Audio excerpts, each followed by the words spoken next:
Yo, Bakayalo Kono Yalo, et oui, on se retrouve pour une petite review de Frieren, épisode 10. Et les amis, c'est vraiment une masterclass, comme je le disais à chaque fois. En fait, je fais des reviews de Frieren parce que je kiffe cette série. Donc voilà, j'en parle. Mais avant de commencer la review de l'épisode 10 de Frieren, pour l'instant, auto-promo, mais oui, mon manga Wolfius, qui sort le 31 janvier 2024 sur Manga Draft, évidemment, qui sera légalement gratuit. Voilà, tu pourras le lire, te faire plaisir, donc n'hésite pas à taper Wolfus sur Google, comme ça tu tomberas déjà sur les indices qu'il y a pour le premier chapitre, mais en attendant, tu es là exprès pour regarder la petite review sur l'épisode 10 de Frieren, donc c'est parti, let's go. Bon, déjà la dernière fois, avant de parler de l'épisode 10, j'avais dit que c'était marrant parce que elles sont inexpressives les filles dans Frieren, tu vois, Frieren elle est inexpressive, mais j'ai pas dit que c'était pas cohérent. J'ai dit que juste que je ressentais moins d'émotions parce qu'elles ne sont pas émotives. Mais je trouve que c'est de toute beauté. Et que surtout, c'est cohérent avec le passé, le background de chaque personnage. Donc je vais revenir par rapport à ça. Et là, on a le background de Frieren comme d'habitude. Mais par rapport à son sensei, comment est-ce qu'elle l'a rencontré. Donc on a Flame. Et effectivement, là, on apprend que c'est une humaine. Déjà, les oreilles, c'est distinctif pour savoir si c'est une elfe ou un humain. Et là, ce qui était intéressant dans cet épisode, finalement, le thème, la lâcheté. Tu te rends compte qu'en fait, les démons sont des lâches. Ils utilisent des mots pour te berner. Donc ça, c'est la faiblesse des humains, qui croient forcément à toutes les paroles. Mais les elfes, en fait, sont encore plus sournois, encore plus lâches que les démons. Et ça, c'est intéressant à savoir. En fait, plus tu vis longtemps, plus t'es une ordure, plus t'es un lâche. Donc ça marche. Et il se figure que...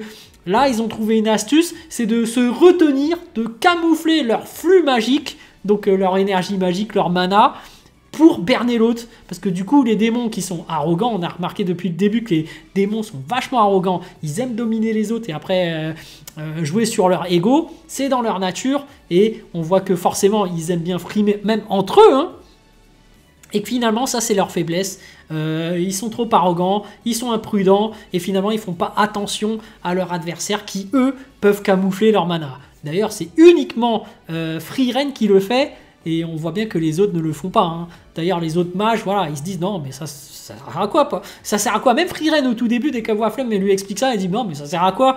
Pourquoi on devrait cacher notre mana? Non, mais t'inquiète, je te montre. Voilà, elle dégomme des blancs, et elle fait, bon, allez, je vais suivre ton conseil, parce qu'en fait, t'es bien plus puissante, ça doit certainement marcher, mais on se rend compte que, en fait, Flame, c'est qu'une humaine, Elle n'a pas autant d'années d'expérience que Frieren, et on voit qu'après toutes ces années, c'est finalement Frieren la plus puissante, parce que quand même, 1000 années, et il se figure que pendant ces 1000 années, elle a pu accroître sa puissance magique, son mana, alors qu'une humaine qui de base était hyper puissante. On voit que Flame là, dès le début, tu voyais son aura incroyable, mais Flame, elle savait déjà qu'elle avait ses limites.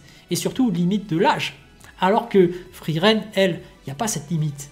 Et voilà. Et pourtant, elle était sur le point de mourir bêtement. Parce qu'on se rappelle que dans son passé, il y avait un village qui s'était fait raser, et elle se laissait mourir comme ça, sans rien faire. Bon, au bout d'un moment, je me dis, peut-être qu'elle aurait réagi, mais en fait, non.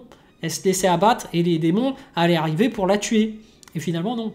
Il y a Flame qui est arrivé, qui l'a sauvée. Et en plus, elle l'entraîne. Mais est-ce que son entraînement était si efficace? Oui, d'un point de vue astucieux.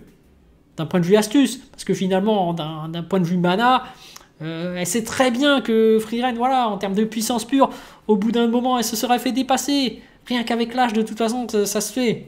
Donc, combat aussi par rapport à Aura, qui a été très arrogante, mais qui dispose d'un artefact capable de jauger la puissance magique. Donc au début, elle croit que c'est elle qui domine, mais en fait, Frieren jouait le jeu. Même Frieren lui dit, non mais en fait, t'aurais envoyé ton armée, que t'avais réunie pendant toutes ces années, tu m'aurais vaincu. Et finalement, non, en fait, elle se fait avoir bêtement. Mais moi, je pense que dès que Frieren a montré sa véritable aura, tu vois, Aura était complètement dépassée par l'aura de Frieren. Moi, j'ai bien l'impression que Frieren, en fait, aurait pu même se faire toute l'armée d'Aura. C'est pas pour dire, mais regardez-moi toute cette puissance. Là, elle a utilisé une ruse, une technique de lâche, mais finalement, est-ce qu'elle en avait tant besoin que ça? Oui, forcément, pour économiser un peu d'énergie, parce qu'elle se dit, bon, de toute façon, il y en a plein des auras, des démons que je vais raser comme des merdes, mais bon, elle aurait pu faire Bah ouais, elle économise de l'énergie parce que je pense que même pour elle, elle dit ah ouais, mais c'est une merde en fait. Donc j'économise mon mana, mais en fait on saura jamais.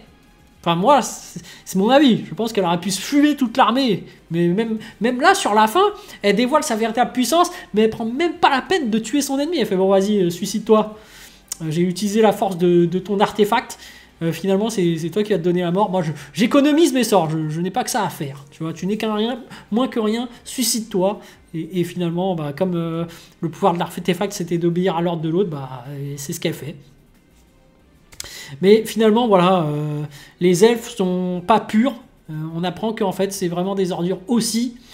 Et que leur ruse, c'est ça, hein, c'est de se contenir leur puissance pour ensuite utiliser toute leur puissance et prendre par surprise les gens. Moi, je m'attendais à une technique de pute d'humain, c'est d'utiliser, je sais pas, un artefact, tu vois. Le démon se sent invincible, c'est bon, j'ai gagné, boum, fusil à pompe, bam. Voilà, fusil à pompe à mana ou je sais pas quoi. Tu sors une arme qui sort de nulle part, voilà. C'est pas mon mana en fait, j'en ai rien à foutre du mana en fait. Je sais très bien que je suis plus nul que toi, mais boum, j'utilise des armes, tu vois, c'est pas à moi. Je te tends un piège, il y a un trou là, tu tombes dedans, tu vois. Tu fais des feintes comme ça, les humains sont encore plus vicelards en fait. Parce que moi je trouve que là, se retenir et utiliser son mana juste comme ça, c'est pas une feinte de ouf ça, hein. C'est pas une ruse, c'est pas si lâche que ça en fait, hein. Moi je me serais barré, tu vois. Mais Flemme en fait, tu sentais qu'elle était quand même capable de plus de coups de lâche, mais en réalité elle a même pas appris à Frieren les vrais coups de lâche qui, tu vois, sort un fusil à pompe, boum. Tu vois. Bon après le fusil à pompe n'existe pas, mais je pense que il y a des artefacts qui amplifient ton mana. Bon, est-ce qu'elles en ont besoin? Est-ce qu'elles en ont besoin effectivement à leur niveau actuel? Je pense pas.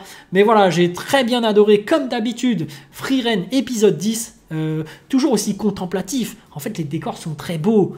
Donc, en fait, vu que il y a un super animation derrière, un super studio qui rend les décors magnifiques, et cet univers est beau, et ces OST sont toutes douces, tu vois, cette musique qui fait que tu es vraiment dans une ambiance, vraiment dans un mood qui est incroyable, hein, en fait, quand tu regardes Frieren. Mais tu es dans un mood voilà, de contemplation de la beauté. T'es pas en mode waouh, je vais sursauter, c'était hyper puissant, c'est de la baston de ouf et tout. Non, parce que même finalement, ça joue sur la mise en scène, sur le scénario, qui fait en sorte que finalement l'adversaire se donne lui-même la mort, tu vois. Il n'y a pas l'affrontement direct. Donc voilà, t'as pas de fusil à pompe, de laser partout qui explose. Non, c'est pas comme ça. Frieren, voilà, c'est très fin, c'est très beau, c'est très subtil, c'est magnifique. Donc voilà, moi j'adore Frieren, masterclass, hein, mais masterclass différent des autres. C'est pas, tu vois, c'est un autre style, mais j'adore. C'est contemplatif, c'est pas si émotionnel que ça, mais c'est beau, c'est beau, c'est beau. C'est un autre style ouais, c'est de la contemplation en fait, c'est de la contemplation. Bon, enfin bref.